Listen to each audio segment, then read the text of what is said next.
ये प्रश्न कईयों ने पूछा कि हमें परमात्मा या ईश्वर जो है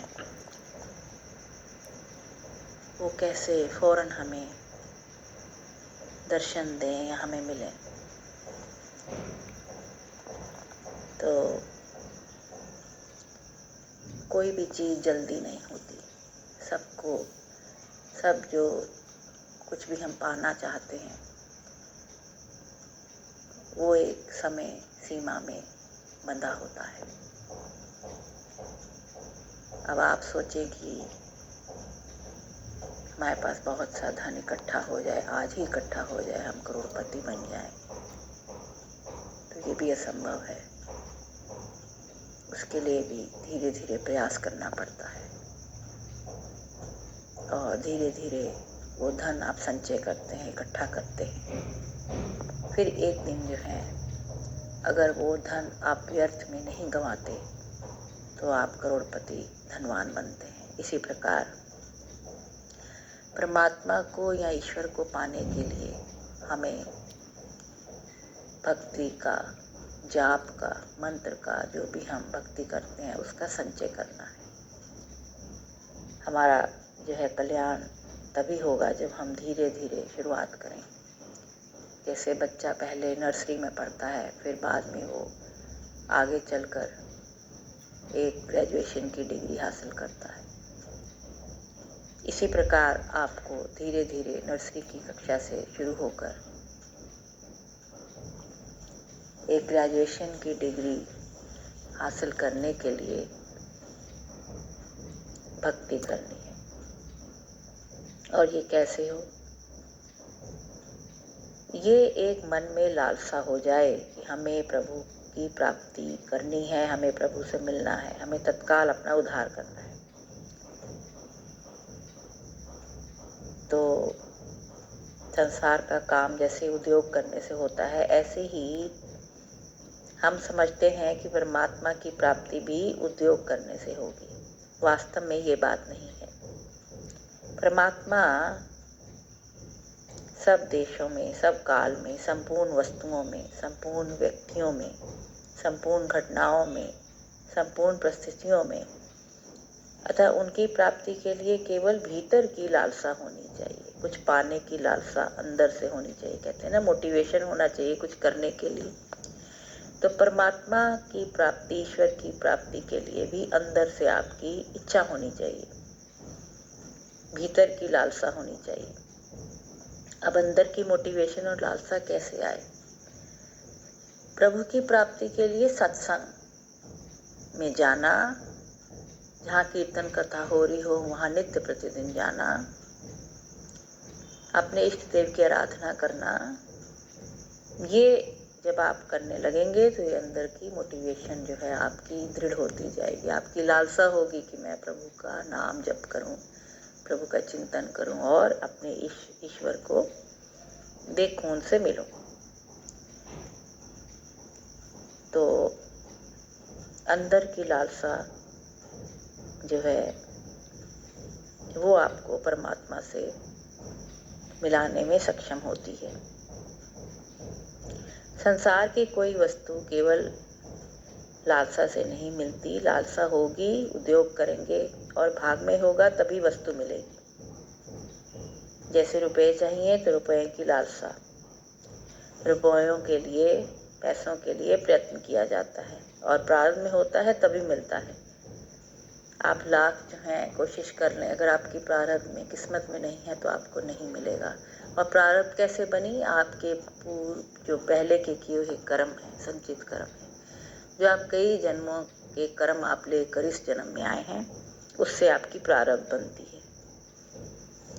इसलिए प्रारब्ध ना हो तो इच्छा करने पर भी, खूब चेष्टा करने पर भी आपको कुछ नहीं मिलता। परंतु परमात्मा की प्राप्ति केवल इच्छा से ही हो जाती है।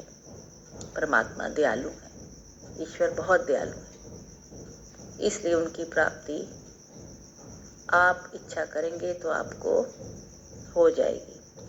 और इच्छा में विनम्र भाव, निर्मल मन से, सभी विषय विकार छोड़ते हुए, प्रभु को आराधते हुए प्रभु का चिंतन करते हुए, उनसे विनती करते हुए कि आप मुझ पर कृपा करके अपना दर्शन दीजिए, तभी प्राप्ति होती है। तो इसलिए ईश्वर की प्राप्ति जो है वो एक इच्छा, मन में मोटिवेशन भक्ति के द्वारा होती है। परमात्मा की ही केवल लालसा होनी चाहिए, उनसे मिलने की ही लालसा होनी चाहिए, दूसरी कोई भी और लालसा मन में नहीं होनी चाहिए। एक बान करुणा निधान की, सो प्रिय जाके गत न आन की। दूसरी लालसा होने से, दूसरी तरफ जो है मन होने से परमात्मा की प्राप्ति में बाधा आती है। अंदर से आप प्रभु चिंतन करते हैं, लेकिन आपके मन में कुछ और भी विकार चलते हैं, या आप इतने इस माया की संसार जो है, इस माया के जाल में फंसे हैं, मोह माया भी है, बच्चों से भी लगाव है, अपने और भी कार विहार से आपको लगाव है, मित्रों से लगाव है, या आपके अंदर कोई और भी लालसा है कुछ और पाने की, तो फिर ये एक बाधा का कारण बनती है। तब आपको ईश्वर की प्राप्ति थोड़ा मुश्किल होगा, क्योंकि आपके अंदर अभी और भी लालसाएं, और भी चेष्टाएं, और भी इच्छाएं अभी समाप्त नहीं हुई। सो दूसरी लालसा होने से, दूसरी तरफ निवृत्त होने से ही परमात्मा प्राप्ति में बाधा लग जाएगी। और अगर आपकी दूसरी कोई और इच्छा नहीं हो, तो परमात्मा ही केवल इच्छा हो, परमात्मा को, ईश्वर को प्राप्त करने की ही इच्छा हो, तब परमात्मा आपसे दूर नहीं और देर भी नहीं लगाएगा। और आप जैसे जैसे भक्ति करेंगे, जैसे जैसे एक कक्षा से दूसरी कक्षा पे जाएंगे, उसमें आप पास होते जाएंगे, लालसा और बढ़ती जाएगी, संसार से संबंध छूटता जाएगा, और एक दिन आपको फिर प्रभु की, ईश्वर की प्राप्ति हो जाती है।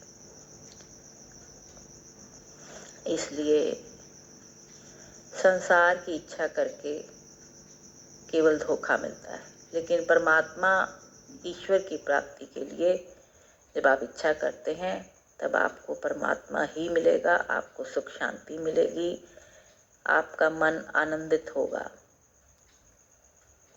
तो इसलिए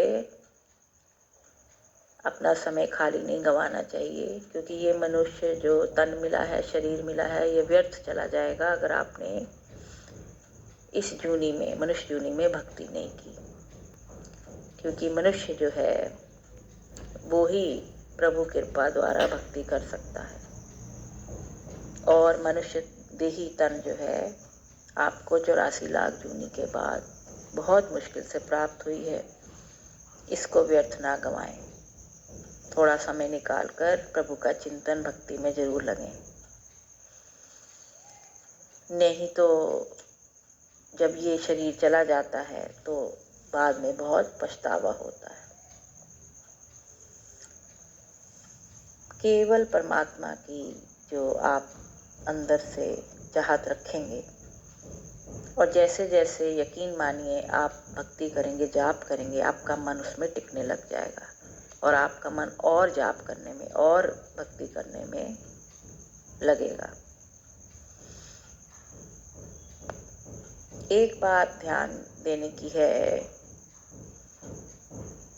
कि इसमें आपको समय जो है वो देना पड़ेगा, और समय भी कैसा समय, सुबह का समय, जो 3 बजे से लेके 5 बजे तक का जो प्रभात का समय होता है, वो समय आपको भक्ति के लिए अनिवार्य करना चाहिए। सुबह उठने की आदत आपको डालनी चाहिए, क्योंकि यही समय में सभी देवी देवते, सभी अच्छी जो ईश्वरीय शक्तियां हैं वो बहुत प्रबल होती हैं।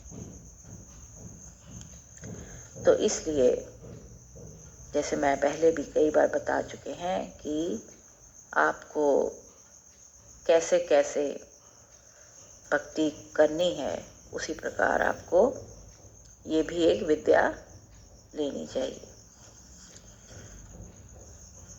और यकीन मानिए, अगर आप एक बार दृढ़ निश्चय कर लेंगे, तब आपको कोई भी इस मार्ग से हटा नहीं सकता, रोक नहीं सकता। आप हाथ से अपने कार्य व्यवहार करिए, ये नहीं हम कहते आप अपना बिजनेस छोड़ दीजिए, ऑफिस छोड़ दीजिए, आप सब कुछ करिए, लेकिन साथ साथ भक्ति के लिए भी अपना समय जरूर जो है आप निकालें। और फिर आप देखिए कि आपको प्रभु मिलते हैं कि नहीं मिलते हैं। जैसे जैसे आपको वैराग आता जाएगा, आप साधु जनों की संगत करेंगे, सत्संग में जाना शुरू करेंगे, आपको भगवान का चिंतन बहुत प्रिय लगने लग जाएगा। बाकी सब चेष्टाएं फिर आपको व्यर्थ लगेंगी, बाकी सब आशाएं व्यर्थ लगेंगी, सगे संबंधी भी आपको फिर व्यर्थ लगेंगे, क्योंकि आपको पता लग जाएगा, ज्ञान आ जाएगा कि हमारा असली उद्देश्य इस मनुष्य का, हमारे इस हमें जन्म लेने का उद्देश्य क्या था, हम यहाँ क्यों आए, इस संसार में हम क्यों आए हैं।